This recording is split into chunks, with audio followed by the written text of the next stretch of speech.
Hi dears, welcome back to our channel. അപ്പോൾ പുതിയതായിട്ട് ആരെങ്കിലും ചാനൽ കാണുന്നുണ്ടെങ്കിൽ സബ്സ്ക്രൈബ് ചെയ്ത് കൂടണേ. അപ്പോൾ ഇന്ന് തിരുവോണ സ്പെഷ്യൽ കുറച്ച് വിശേഷങ്ങളൊക്കെ ഉള്ള ഒരു വ്ളോഗാണ്. ഞാൻ എഴുന്നേറ്റ് വന്നപടി കുറച്ച് സമയം സിറ്റൗട്ടിൽ വന്നൊക്കെ നിൽക്കുമായിരുന്നു. അത്തപ്പൂ ഇടണമെന്ന് ഇന്നലെ കിടക്കുന്ന വരെ വിചാരിച്ചില്ലേ. രാവിലെ വന്ന് മുറ്റത്തിങ്ങനെ നിന്നപ്പം പൂക്കളൊക്കെ കണ്ടപ്പോൾ ഒരാഗ്രഹം അത്തപ്പൂ ഇട്ടേക്കാന്ന്. അങ്ങനെ ആദ്യം തന്നെ ഞാൻ മുറ്റമൊക്കെ തൂക്കുമായിരുന്നേ. അപ്പോൾ ചെറിയൊരു മഴക്കോളൊക്കെ ഉണ്ട്. മഴ പെയ്യരുതേ എന്നാണ് പ്രാർത്ഥന, അല്ലെങ്കിൽ നമ്മുടെ അത്തപ്പൂവൊക്കെ മൊത്തത്തിൽ അങ്ങ് പോകും. അങ്ങനെ വീട്ടിലുള്ള പൂക്കളൊക്കെ ഞാൻ പറിച്ചെടുക്കുന്നുണ്ട്.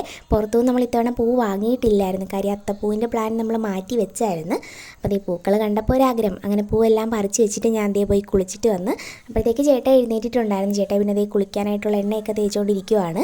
ചേട്ടയാണെങ്കിൽ പുറകിൽ ഇങ്ങനെ ക്യാമറയ്ക്ക് മുഖം തരാൻ നിൽക്കുന്നത് ഉറക്കത്തിൽ നിന്ന് എഴുന്നേറ്റ് വന്നതേ ഉള്ളൂ. അതിൻ്റെ ആ ചടവാണ് അങ്ങനെ നിൽക്കുന്നത്. അപ്പോൾ ഞാൻ കുളിച്ചിട്ടൊക്കെ വരാമെന്ന് പറഞ്ഞുകൊണ്ട് പോയിട്ടുണ്ട്. അപ്പം ഞാൻ ഒന്ന് ചെറുതായിട്ട് പൗഡറൊക്കെ ഇട്ടൊന്ന് സിന്ദൂരമൊക്കെ തൊട്ട് ഇച്ചിരി മുല്ലപ്പൂവൊക്കെ വെക്കാമെന്ന് കരുതിയേ. പൂ ഇന്നലെ വാങ്ങിച്ചു തന്നതാണ്. ഇങ്ങനെ എന്തെങ്കിലും സ്പെഷ്യൽ ദിവസമൊക്കെ വരുമ്പോഴാണ് പൂവൊക്കെ വെക്കുന്നത്. അങ്ങനെ ഒരുങ്ങിക്കഴിഞ്ഞ് ചേട്ടായും കുളിച്ചിട്ടൊക്കെ വന്നേ. അപ്പോൾ ഇത് ഞങ്ങളുടെ വീട്ടിലിടാനുള്ള ഓണത്തിൻ്റെ കോടിയായിരുന്നു. എനിക്കിത് അമ്മ തയ്ച്ച് തന്നതാണ്. പിന്നെ ഞങ്ങൾ രണ്ടുപേരും കുളിയൊക്കെ കഴിഞ്ഞ് അത്തപ്പൂ ഇടാനായിട്ട് ഇരുന്നേ. അപ്പോൾ ചേട്ടാ പൂക്കളത്തിനുള്ള ഡിസൈനൊക്കെ വരക്കുന്നുണ്ട്. ഞാൻ ആ പരിപാടി ഏറ്റെടുത്തില്ല, കാര്യം ഞാൻ വരച്ചാൽ ശരിയാകത്തില്ല. അപ്പോൾ അറിയാവുന്നവർ ചെയ്യുന്നതല്ലേ നല്ലത്.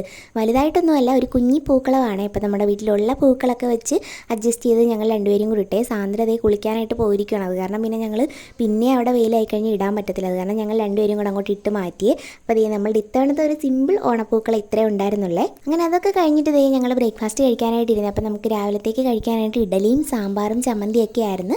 അങ്ങനെ ഞങ്ങൾ എല്ലാവരുമായിട്ടിരുന്ന് കാപ്പിയൊക്കെ കുടിച്ച് അപ്പായും അമ്മയൊക്കെ ഉണ്ടായിരുന്നു. അവരെല്ലാം കഴിച്ചിട്ട് എഴുന്നേറ്റ് പോയായിരുന്നു. നേരത്തെ ഞങ്ങൾ അത്തപ്പൂക്കൾ ഇട്ടുകൊണ്ടിരുന്നത്, അപ്പോൾ അതാണ് കാണാത്തത്.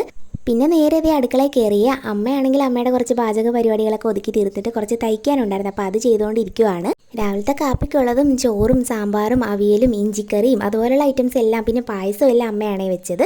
ഞാൻ പച്ചടി, കിച്ചടി, പരിപ്പ് കറി, എരിശ്ശേരി, പപ്പടം അങ്ങനെയുള്ള ഐറ്റംസൊക്കെ ഞാനും ഏറ്റെടുത്തത്. അതാകുമ്പോഴത്തേക്ക് എല്ലാവരും കൂടെ ചെയ്യുമ്പോഴത്തേക്ക് ജോലി എളുപ്പമാകുമല്ലോ. അത് എന്നെ ഹെൽപ്പ് ചെയ്യാൻ പതിവ് പോലെ ചേട്ടായി ഉണ്ട്. അങ്ങനെ പാചകമൊക്കെ കഴിഞ്ഞ ടൈമിൽ ചേട്ടായും സാന്ദ്രയും കൂടെ പോയിട്ട് സദ്യക്കുള്ളയിലെ എല്ലാം വെട്ടിവെച്ച് അങ്ങനെ അടുക്കളയിലെ പരിപാടികളെല്ലാം കഴിഞ്ഞിട്ട് ഞങ്ങളൊന്ന് ബ്യൂട്ടീഷ്യൻ ചെയ്തുകൊണ്ടിരിക്കുകയാണ്. വേറെ എവിടെയും പോകാനായിട്ടല്ല, ഓണമൊക്കെ അല്ലേ, നമുക്ക് കുറച്ച് ഫോട്ടോസൊക്കെ എടുക്കണ്ടേന്ന് ഓർത്തിട്ട് ഞങ്ങളുടെ ഓണക്കോടിയൊക്കെ ഇട്ട് മുല്ലപ്പൂവൊക്കെ വെച്ച് ഒന്ന് ഒരുങ്ങുവാണ്. അപ്പോൾ ഇതാണ് ഇത്തവണത്തെ ഓണക്കോടി. എനിക്ക് അമ്മ തയ്ച്ച് തന്ന പട്ടുപാവാടയാണ്. വേറെ എങ്ങോട്ടും പോയി ഫോട്ടോയൊന്നും എടുക്കുന്നില്ല, നമ്മളുടെ ഇവിടെയൊക്കെ തന്നെ നിന്ന് എടുക്കാമെന്ന് കരുതിയ. കാര്യം നല്ല വെയിലായിട്ടുണ്ടായിരുന്നു. അപ്പോൾ പോകാനായിട്ടൊരു മടുപ്പ് തോന്നി. അങ്ങനെ ഞങ്ങൾ വീടിൻ്റെ അവിടെ ഇവിടെയൊക്കെ തന്നെ നിന്ന് ഓരോ അലങ്കാരപ്പണികളൊക്കെ ചെയ്തുകൊണ്ട് കുറച്ച് ഫോട്ടോസൊക്കെ എടുത്തിട്ടുണ്ടായിരുന്നേ. ഫോട്ടോസ് ഞാൻ ലാസ്റ്റ് ആഡ് ചെയ്യാവേ. അങ്ങനെ ഫോട്ടോ എടുപ്പൊക്കെ കഴിഞ്ഞിട്ട് ഞങ്ങൾ ആടയാഭരണങ്ങളും മേക്കപ്പും എല്ലാം അഴിച്ച് വെച്ചിട്ട് ചേട്ടിയുടെ വീട് വരെ ഒന്ന് പോകുവാണ്. അപ്പോൾ അവിടെയാണെന്നുണ്ടെങ്കിൽ ഇത്തവണ ചേട്ടിയുടെ അമ്മയില്ല, മണർകാട് പള്ളിയിൽ പോയിരിക്കുവാണ്. ഓണം മാത്രമല്ലല്ലോ, നമ്മൾ ക്രിസ്ത്യൻസിന് 8 നോയമ്പും കൂടെ അല്ലേ. അതുകൊണ്ട് നമുക്ക് കുറച്ച് കറിയൊക്കെ ആയിട്ട് അങ്ങോട്ട് പോകാമെന്ന് കരുതിയിട്ട് ഇറങ്ങിയതായിരുന്നേ. അപ്പോൾ അവിടെയാണെന്നുണ്ടെങ്കിൽ അപ്പ ചോറും സാമ്പാർ അവിയലൊക്കെ വെച്ചെന്ന് പറഞ്ഞ് ബാക്കി കറികളും പായസവും ഒക്കെ നമ്മൾ ഇവിടുന്ന് കൊണ്ടുപോയിട്ടുണ്ടായിരുന്നേ. അങ്ങനെ ഞങ്ങൾ അങ്ങോട്ട് പോവുകയാണ്. അപ്പോൾ ചെന്ന അവിടെ തന്നെ താഴെ ഇരുന്നല്ലേ സദ്യ കഴിക്കുന്നതെന്ന് ഓർത്തിട്ട് ഞാൻ അവിടേക്കൊന്ന് തോത്തിട്ടിട്ട് പായൊക്കെ വിരിച്ച് ആ സമയം കൊണ്ട് ചേട്ടയെ പോയിട്ട് ഇലയൊക്കെ വെട്ടിക്കൊണ്ട് വന്നായിരുന്നു. അങ്ങനെ ഇലയൊക്കെ ഇട്ട് ഞാനും ചേട്ടയും കൂടെ അവർക്കുള്ള സദ്യയെല്ലാം വിളമ്പി വെച്ചത്. അപ്പായും ചേട്ടയുടെ ചേട്ടനും അനിയനുമാണ് ഇത്. അവരെല്ലാവരുമായിട്ടിരുന്നിട്ട് സദ്യയെല്ലാം നല്ല ഹാപ്പി ആയിട്ട് കഴിച്ച്. അത് കണ്ടപ്പോൾ ഞങ്ങൾക്ക് ഭയങ്കര സന്തോഷമായേ. അമ്മയുടെ ഒരു കുറവേ ഉണ്ടായിരുന്നുള്ളൂ ആ സമയത്ത്. പിന്നെ ഞങ്ങൾ അമ്മേനെ ഫോണൊക്കെ വിളിച്ച് സംസാരിച്ച് അങ്ങനെ അവിടുത്തെ സദ്യ പരിപാടിയും കഴിഞ്ഞ് നമ്മൾ തിരിച്ച് നമ്മുടെ വീട്ടിൽ വന്നിട്ട് സദ്യ കഴിക്കാനായിട്ട് ഇരുന്നേ. അപ്പോൾ നല്ല വിഭവ സമൃദ്ധമായിട്ട് നല്ല അടിപൊളി സദ്യയായിരുന്നേ. അമ്മയും ഞാനും ചേട്ടായി എല്ലാവരുമായിട്ട് സെറ്റാക്കിയതാണ്. നല്ല അടിപൊളിയായിട്ടില്ലേ. ഞങ്ങൾ അവിടുന്ന് വന്നപ്പോഴേ കുറച്ച് ലേറ്റായി പോയിട്ടുണ്ടായിരുന്നു. അപ്പോഴത്തേക്ക് ഇവിടെ വിശപ്പിൻ്റെ വിളി വന്നിട്ട് അവർ സദ്യ കഴിച്ചിട്ടുണ്ടായിരുന്നു. അത് കുഴപ്പമില്ല, എന്നാലും ഒരു 3 മണിക്ക് മുന്നേ ആയിട്ട് ഞങ്ങൾ സദ്യ കഴിക്കാനായിട്ടിരുന്നേ.